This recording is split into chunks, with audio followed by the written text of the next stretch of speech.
Understanding fire door in English.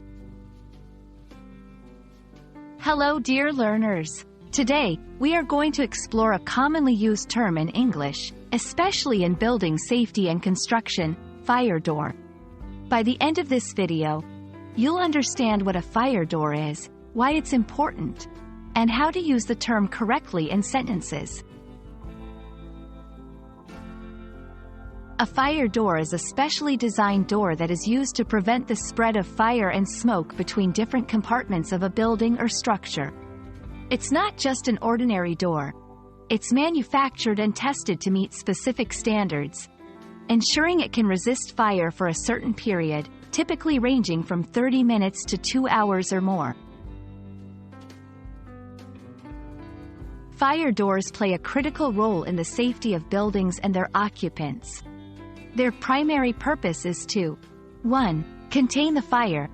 By resisting the spread of fire, these doors can help protect people and property in other parts of the building. 2. Allow safe evacuation. Fire doors give occupants more time to safely evacuate a building during a fire, as they can slow down the spread of flames. 3. Aid firefighters.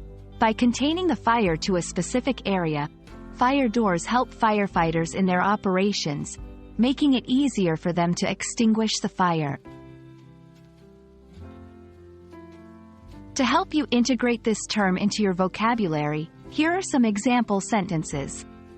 1. Make sure the fire door is never propped open. It needs to be closed to work effectively. 2. The hotel has fire doors on every floor to enhance safety. 3. During the inspection, they check the integrity of all the fire doors in the building. So there you have it. Now you know what a fire door is, its significance, and how to use it in a sentence. Remember, English is filled with terms that may seem simple but have specific meanings, especially in certain contexts. It's always good to learn and understand these terms for better communication. I hope this video has been helpful, and happy learning!